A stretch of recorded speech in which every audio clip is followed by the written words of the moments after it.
Professor ruim pode gerar um impacto de R$ 34 mil na renda futura do aluno, isso segundo um estudo inédito do Instituto Millennium.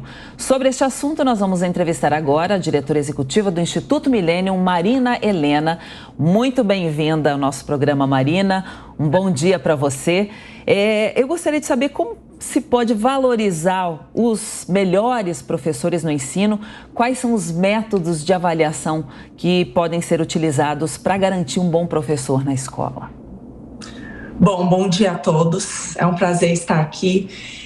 A gente teve um estudo inédito aí para o Instituto, feitos por dois autores, Diana Coutinho e o Cláudio Chiquita, em que eles abordam exatamente isso. Eles mostram que professores melhores, melhores professores, têm um impacto direto no aprendizado e, portanto, na renda desses alunos. Então, foi o que você falou, que eles chegam, é que se você pegar quem tem aula com os 10 piores professores de uma escola e passar para professores médios, apenas sair dos piores para os médios, você teria um aumento aí da renda futura desses alunos de 8%, mais de 8%, e de R$ 34 mil.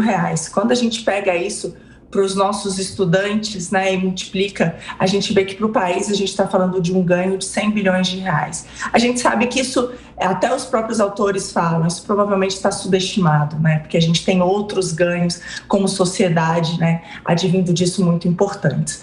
Hoje no Brasil acontecem algumas avaliações, mas elas são muito pro forma. Então, desde 98, na Constituição, é previsto, sim, avaliação de funcionários públicos de maneira geral. Mas, infelizmente, as avaliações que acontecem, a gente vê que a média das notas é muito próxima de 10. Então, não é uma distribuição normal. Então, são avaliações pro forma. Há várias maneiras de se fazer isso, mas eu acho que uma coisa que é fundamental é colocar nessa equação, na hora que você vai avaliar o professor, o aluno.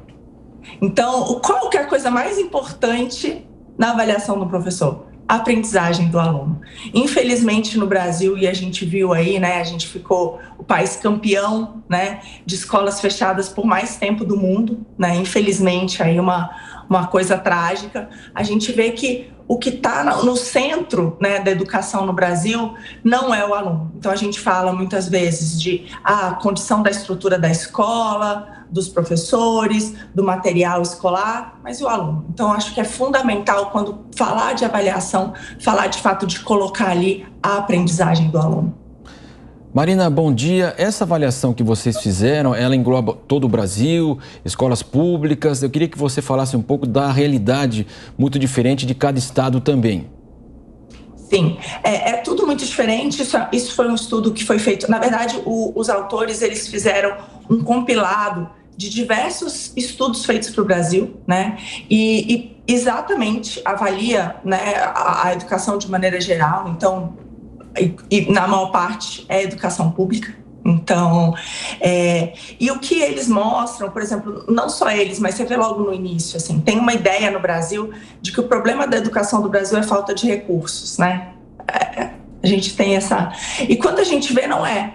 O Brasil hoje, ele é óbvio, o Brasil não é um país de renda alta, a gente é um país de renda média, renda baixa. Então, mas quando a gente pensa em gastos com a educação como um todo, o Brasil gasta 6% do PIB, É um valor alto comparado a outros países do mundo. Então, e a nossa realidade. Então, o que eles fazem, até tem um gráfico muito interessante logo no início que mostra a dispersão, mostrando que você tem indicadores de aprendizagem do aluno, tanto para gastos mais altos quanto mais baixos, e vendo que isso interfere pouco nessa aprendizagem, Então, o que isso traz para a gente é que, por que isso? Aí o que eles mostram professor é uma das classes com menor variação salarial de todas que estão ali. Então, tem, por exemplo, ali até, limpadores de carro. Tem uma variação salarial maior do que a de professores. Então, o que acontece o professor já entra com salário, chegando ali independente de estar na sala de aula ou não estar na sala de aula, de dar uma boa aula ou não dar uma boa aula, ele vai ganhar praticamente a mesma coisa. Então, essa pouca variabilidade faz com que você não tenha capacidade de dar os incentivos corretos premiar os bons professores e dar os incentivos corretos. Então, Marina, grandes mestres, a gente sabe aí, fazem grandes diferenças na vida de um aluno, né, para a sua vida futura aí. E esse estudo que você fez, valorizando, que o Instituto Millennium fez, valorizando a contribuição do professor para o desempenho do aluno na educação básica, foi realizado aí pelo Instituto e por pesquisadores da Escola Nacional de Administração Pública, o ENAP, também, né? O que esse estudo conseguiu mostrar da realidade aí do ensino brasileiro? Bom, o foco é exatamente isso, mostrar que professores diferentes têm impactos diferentes na vida do aluno e que a gente tem que valorizar o bom professor, né? E criar métodos também para que os alunos não estejam sujeitos a também ter os piores professores. Então, que isso no Brasil hoje em dia é tabu, né? É um grande tabu a gente falar de avaliação do setor público em geral, né? Principalmente na educação mais ainda. Agora, de qualquer maneira, eu acho que o que motivou esse estudo foi o fato de que a educação no Brasil é péssima, a gente tem uma qualidade péssima, né? Eu, no início da semana, eu fui dar uma palestra pelo Instituto Millennium para algumas universidades no interior aqui de São Paulo e me deparei com um dado que me chocou. 38% dos nossos alunos universitários, 38%, são analfabetos funcionais. Ou seja, eles não conseguem entender, né, textos ali com alguma complexidade. Isso me fez pensar, gente, o que eu vou falar aqui para ser entendida? Então, isso é muito triste, né? A gente sabe disso nas avaliações internacionais, a gente tem ali 60 países na frente do Brasil praticamente em português, 70 em matemática, a gente está sempre muito atrás, né? Então, a gente tem uma educação muito ruim e que agora, com a pandemia, infelizmente, piorou muito, né? A gente foi campeão de escolas fechadas por mais tempo. Então, evasão escolar, né? A gente praticamente triplicou aí os dados de evasão escolar. Então, assim, tudo isso mostra que a gente precisa fazer alguma coisa para mudar. E eu acho que ali tem um dos caminhos para isso. Porque o aluno, se ele não está entendendo, ele perde a vontade de ir para a escola, né? E eu acho que é mostrar para a sociedade como um todo que a escola é muito mais do que o lugar em que o aluno vai ficar para os pais irem trabalhar. Aquilo ali pode, de fato, mudar o futuro, né? Eu acho que no Brasil falta essa consciência.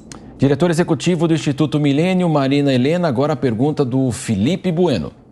Marina, muito bom dia. Eu concordo com tudo que você disse a respeito das avaliações de professores. Aliás, o sistema educacional brasileiro como um todo tem que ser objeto de novos parâmetros, professores, funcionários, diretores, alunos, servidores de modo geral. Mas quando a gente coloca o aluno como parte dessa equação, como variável dessa equação, eu imagino também que venha uma carga de subjetividade. Aliás, não só do próprio aluno, mas também do entorno familiar do aluno, né, das condições socioeconômicas desse aluno, que muitas vezes vai para a escola no fundamental, por exemplo, né, para ter uma refeição que a família não consegue proporcionar. Então eu pergunto, né?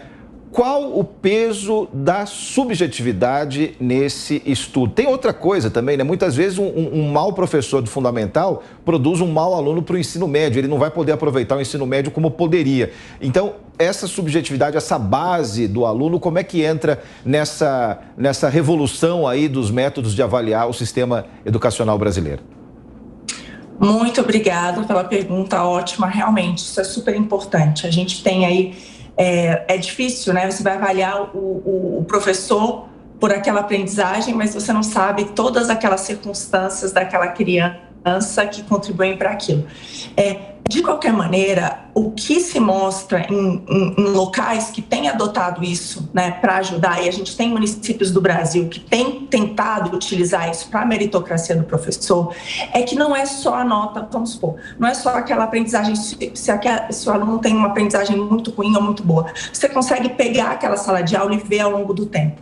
Então, o que é mais importante é quanto aquilo tem melhorado ou piorado. Então, se você pega uma região que por várias questões, né, aquela aprendizagem é muito baixa e o professor vai ali e tenta fazer uma diferença naquilo, aquela variação, hoje, por exemplo, tem a questão do ICMS educacional, alguns repasses que levam isso em conta. Se o professor está na sala de aula, se ele vai dar aula e se ele contribui para melhorar na margem aquilo, principalmente se for de muito ruim para um pouco melhor, ele merece, né, ser premiado. Então, eu acho que é mais importante, tipo, quanto que ele contribui nessa variação até do que do número em si. Então, vamos supor, um professor que conseguiu ali mudar um aluno de uma nota 2 para 3 é ainda mais importante do que aquele que levou de 9 para 10, né? Então, você consegue utilizar essas métricas. Agora, o que tem hoje é que isso não é levado em conta. Então, hoje não tem nenhum critério que veja o que está acontecendo com o aluno para essa remuneração. A gente tem uma base completamente achatada, né? Você entra e sai, os professores com diferencial de salários pequenos e que se dão esses aumentos por conta de tempo de carreira. E não tem nada a ver com o que ele fez, de fato, na sala de aula. Porque o que a gente está falando aqui é isso, é uma oportunidade que a gente tem de mudar aquela realidade, principalmente para esses alunos de baixa renda. A gente hoje em dia tem, no sistema que a gente acaba perpetuando essa desigualdade e esses problemas, né? Muito bem, então agradeço aí a participação da diretora executiva do Instituto Millennium, Marina Helena. Vamos esperar que todas essas iniciativas aí realmente tragam um resultado positivo para os nossos alunos, para os nossos professores também. Muito obrigada a vocês, bom dia a todos.